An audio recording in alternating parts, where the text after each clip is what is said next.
안녕하세요. 한 주가 훌쩍 지나갑니다. 오늘 이 시간에도 전주에 이어서 대화라고 하는 것을 주제로 해서 여러분에게 말씀드리겠습니다.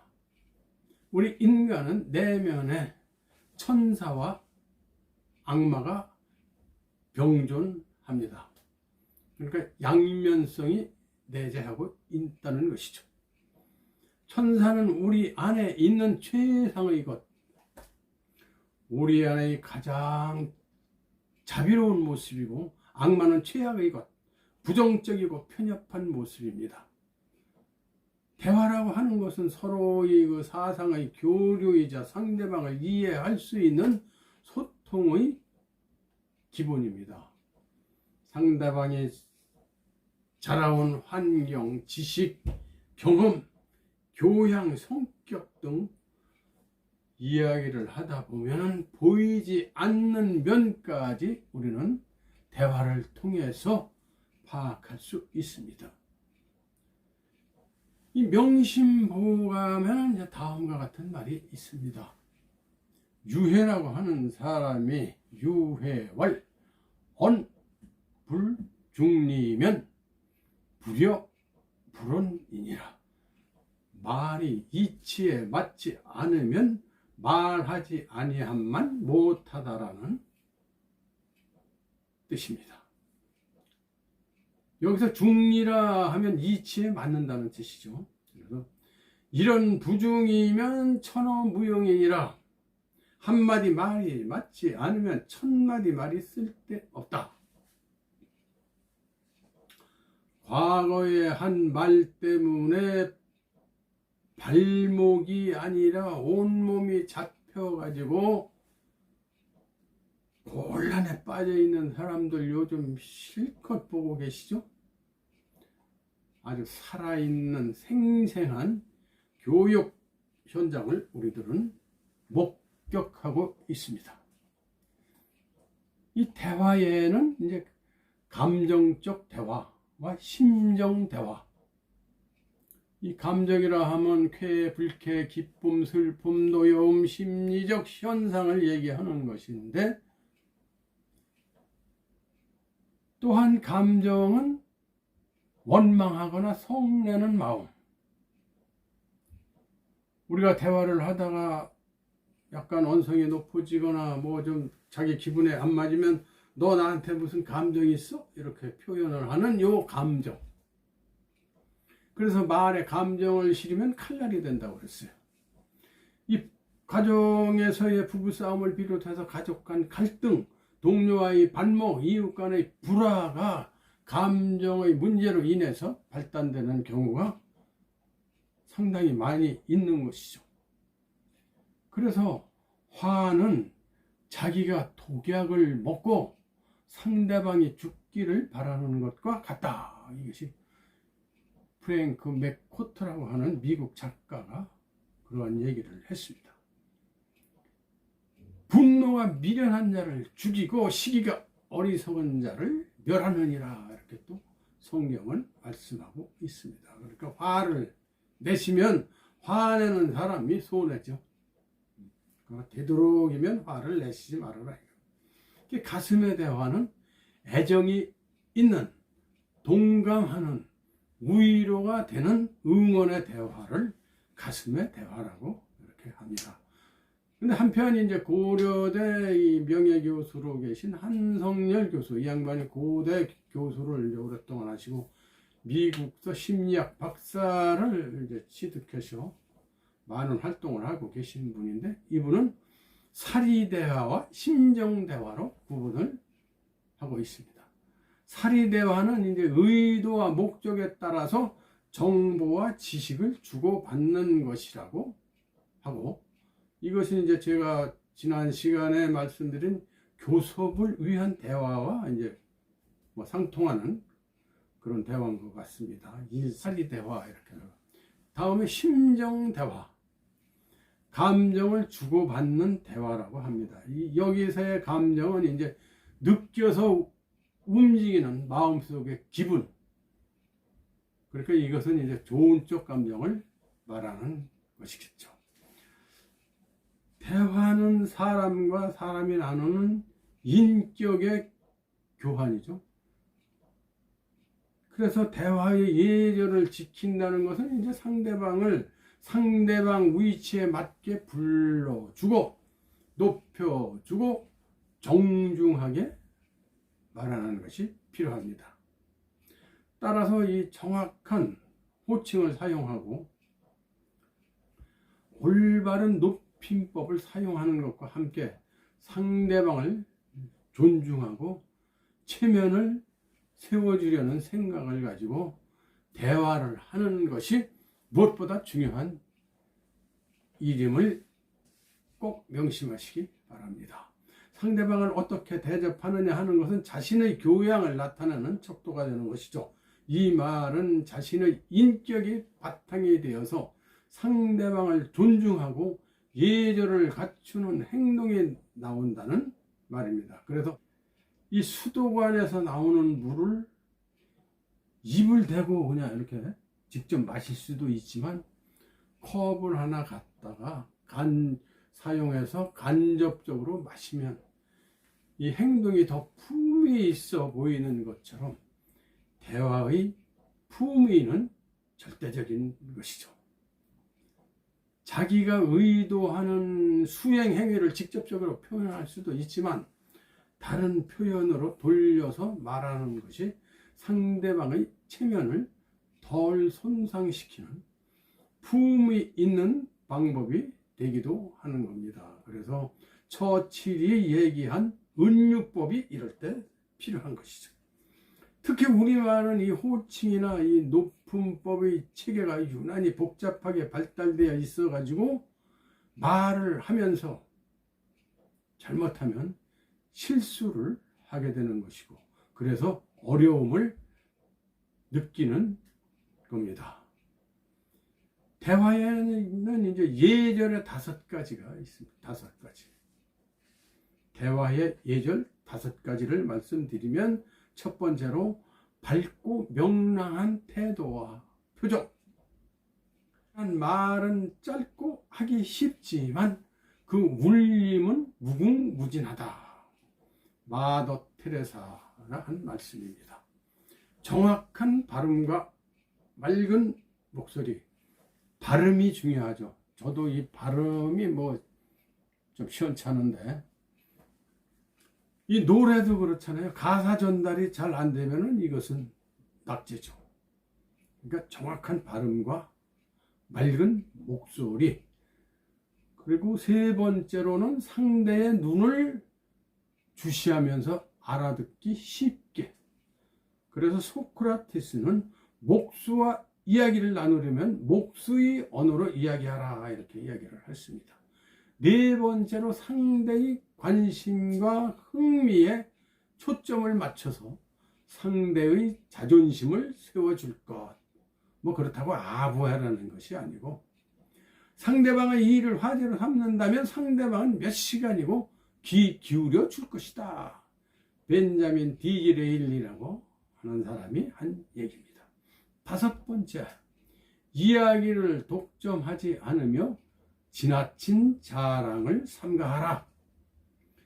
말의 무게는 곧 사람의 무게이고 말의 무게는 곧 책임의 무게입니다. 지나친 자랑은 하지 말아라. 다음은 대화의 규칙 5가지를 말씀드리면 방금 말씀드린 것은 예절 5가지고 이것은 규칙 5가지입니다. 혼자만 말하지 않는다. 원웨이가 아닌 투웨이. 가고 오고. 먼저 말씀드렸죠. 탁구, 테니스, 가고 오고. 두 번째로 단정적이나 고압적인 발언을 하지 않는다. 공손함은 사랑을 불러오는 겁니다. 선을 수반하는 공손은 이 세상에서 가장 사람의 마음을 끄는 것이다. 이렇게 톨스토이는 이야기했습니다. 세 번째로 이야기의 흐름과 주제에서 벗어나지 않는다. 그러니까 이 말 저 말 하지 말라는 것이죠. 네 번째로 같은 말을 되풀이하지 않는다. 한 말 또 하고 또 한 말 또 하면은 가장 지루하고 참 고역스러운 게 그거죠. 다섯 번째로 남의 말을 가로막지 않는다. 남이 말하고 있는데 툭 튀어나와서, 그러니까 말허리 잡지 말아라 이거죠. 행복한 가정을 만드는 네 가지 화법. 대화 태도를 점검하라. 아무리 부부지간이라도 뭐 막말을 하면 안 되죠. 예의를 지키고 정중한 화법을 쓰고, 먼저 시간에 말씀드린 yes, but, 지나 너 대화법을 응용해서 대화 태도를 점검해 보세요. 오늘부터. 두 번째로, 부부간 대화 심리와 대화 방법의 차이를 이해하라. 아무리 부부지만 남녀는 이게 이제 타고난 성격이 다르잖아요. 여성 언어는 감정을 전달하는 이 표현을 언어인데, 남성은 사실을 전달하는 이 주로 정보를 주고받는 대화예요. 그리고 여성은 동질성을 추구하고 작은 그룹을 원하고 협조적인 놀이, 관계를 중시해요. 그러니까 수평적 대화를 원하는 반면, 남성은 항시 내가 너보다 낫다는 그러한 우월주의를 가지고 있고, 큰 그룹, 그리고 스포츠, 경쟁적인 놀이를 좋아하고 성취를 중시해요. 그래서 남자들은 이게 수직적 대화예요. 수직적 대화. 여성은 수평적 대화인데 반해서 남성은 수직적 대화. 그래서 여성은 말이 필요해서 하는데, 남성들은 필요에 의해서, 요 차이가 있어요. 여성분들은 뭐 3시간, 4시간 카페에서 실컷 대화를 하시다가 헤어질 땐 나 집에 가서 전화할게. 알았어, 전화해. 그러니까 말이 필요한 거예요, 여성은. 남성들은 필요한 말만 하게 되는 것이. 두 번째로, 대화의 규칙을 정하세요. 이 대화의 규칙을 정하라고 하는 부분에 이제 10가지가 있어요. 첫째로, 상스러운 말을 하지 마라. 상스러운 말, 이거 인격의 척도죠. 두 번째로, 상대가 싫어하는 말은 하지 말아라. 세 번째는, 남과 비교하는 말은 하지 말아라. 이거는 제가 이제 지금까지 살아오면서 보니까 제 자신이 남과 비교하는 것이 불행의 원인. 불행이 여기서 싹 트는 거예요. 앞집은 어떻고 뒷집은 어떻고, 누구 아버지는 승진하고 누구 아버지는 연봉이 얼마고, 뭐 이게 불행의 그 얘기 백날 해봤자 아무 소용도 없는데, 물론 분발하라고 하는 촉진제는 될 수 있을지언정 비교하는 그러한 말씀은 삼가하시는 게 대단히 좋다. 네 번째로, 인격을 무시하는 말로 공격하지 말아라. 인격을 무시하면 안 되죠. 아무리 부부싸움을 한다고 하더라도 상처를 주는 말은 절대로 하면 안 됩니다. 사람에게 가장 위험한 질병은 얼굴을 일그러뜨리는 병이라고 그랬어요. 이것은 다름 아닌 히포크라테스가 한 얘기입니다. 다섯 번째로, 상대 가족을 헐뜯지 마라. 아무리 감정이 나서 싸워도 무슨 처남이 어떻고, 무슨 시누이가 어떻고, 시아버지가 어떻고, 장인이 어떻고, 시아버지가 저번에 보니까 뭐 어떻더라, 뭐 이렇게 상대방 가족을 끌어들이는 이러한 이야기는 하시지 말아라. 여섯 번째로, 유머를 사용하라. 유머. 이것은 뭐 어떤 대화든지 유머가 꼭 필요하죠. 웃으면 복이 온다고 뭐 기가 따갑게 듣는 말이지만, 웃음이 뭐예요? 웃음. 우에 있는 소리. 그러니까 소리 중에 가장 상에 속하는 것이 웃음이죠. 그러니까 유머는 인간의 두뇌 활동 중 가장 탁월한 활동이라고 말을 합니다. 그리고 일곱 번째로, 분명하게 말하라. 예냐 아니냐를 분명하게 말하라. 결단을 내리지 않는 것이야말로 최대의 해악이다. 이건 철학자 데카르트가 한 말입니다. 여덟 번째로 폭탄 선언은 참아라. 홧김에 아무 말이나 막 내던지지 말고, 깨어진 바위는 절대 다시 붙을 수가 없습니다. 그러니까 폭탄 선언은 하지 마세요. 그리고 아홉 번째로 꽈배기 말은 하지 말아라. 상대편이 뭐 말하거나 하면 베베 꼬는 사람, 새끼 꼬듯이 꼬는 사람들이 많이 있는데, 그러한 말은 삼가하시는 게 좋다. 그리고 열 번째도 독 있는 말은 삼가라.